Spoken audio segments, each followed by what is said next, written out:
Hey guys, ഞങ്ങളിന്ന് ജസ്നൻ്റെ വീട്ടിൽ പോയിന് കേട്ടോ. അപ്പോൾ തിരിച്ചു വരുമ്പോൾ നമുക്ക് ചെറിയൊരു ഷോപ്പിംഗ് ഉണ്ട് കേട്ടോ. അങ്ങനെ കച്ചവയന്ത്രയിലേക്കാണ് ഡ്രസ്സ് എടുക്കാൻ വേണ്ടിയിട്ട് പോയത്. ഉമ്മക്കും ഇന്നക്കും ഡ്രസ്സ് എടുക്കാൻ വേണ്ടിയിട്ടാണ് പോയത്. ഇന്നെൻ്റെ മോളെ ഹൗസ് വാമിംഗ് ഉണ്ടായതുകൊണ്ട് തന്നെ അതിനേക്ക് വേണ്ടിയിട്ടാണ് ഡ്രസ്സ് എടുക്കുന്നത്. അങ്ങനെ നേരെ അവിടേക്ക് പോയി ലിഫ്റ്റിൽ 3rd ഫ്ലോറിലേക്ക് എത്തിയിട്ടോ.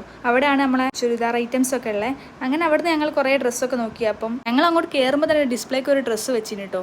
അത് കണ്ടപ്പോൾ നമുക്ക് ഭയങ്കര ഇഷ്ടമായിട്ടോ. അപ്പോൾ ഇന്നക്ക് കാണിച്ചു കൊടുത്തപ്പോൾ ഇന്നക്കും ഇഷ്ടമായി. അങ്ങനെ രണ്ടാക്കും കളർ ചേഞ്ച് അത് തന്നെ എടുത്തിട്ടോ. അങ്ങനെ അത് പാക്കാക്കാൻ കൊടുത്ത് പിന്നെ ഞങ്ങൾ കോട്ടൺ സെറ്റൊക്കെ നോക്കാൻ വേണ്ടി പോയപ്പം അവിടുന്ന് എമിമോന് അങ്ങോട്ടും ഇങ്ങോട്ടും ഓടി കളിക്കുകയും ഡ്രസ്സൊക്കെ പോയി വലിക്കുക എന്തൊക്കെയോ കളിക്കുന്നത് കേട്ടോ.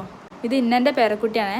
അങ്ങനെ ഞങ്ങൾ കുറേ നോക്കി. അപ്പോൾ ലാസ്റ്റ് ഒന്നും നമുക്ക് അങ്ങോട്ട് സെറ്റായില്ല കേട്ടോ. അപ്പോൾ ഞങ്ങൾ തിരിച്ച് പോരാ വിചാരിച്ച് അങ്ങനെ തിരിച്ച് ഞങ്ങൾ താഴോട്ട് ഇറങ്ങിട്ടോ. അങ്ങനെ കൗണ്ടറിൽ പോയി ബില്ലൊക്കെ അടിച്ച് ക്യാഷ് അടിച്ച് അപ്പുറത്ത് പോയിട്ടോ ഡ്രസ്സ് കിട്ടുക. അങ്ങനെ ഞങ്ങൾ ഡ്രസ്സും വാങ്ങി തിരിച്ച് ഇറങ്ങിട്ടോ. അവിടുന്ന് ഞങ്ങൾ 4 ആൾ മാത്രം ആയതുകൊണ്ട് തന്നെ ബസ്സിന് തന്നെ പോകണം കേട്ടോ തിരിച്ച് വീട്ടിലേക്ക്.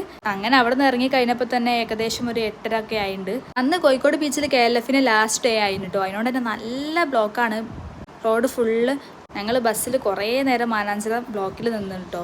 ഏകദേശം ഒരു അരമണിക്കൂറോളം ഞങ്ങൾ അവിടെ ബ്ലോക്കിൽ നിന്നിട്ടാണ് അവിടെ നിന്ന് കഴിച്ചിലായത്. ഞങ്ങൾക്ക് ഈ പ്രാവശ്യം KLF പോകാൻ പറ്റില്ല കേട്ടോ. അപ്പോൾ നെക്സ്റ്റ് ടൈം നോക്കാം. അപ്പോൾ ഇത്രയോളൊക്കെ ബൈ.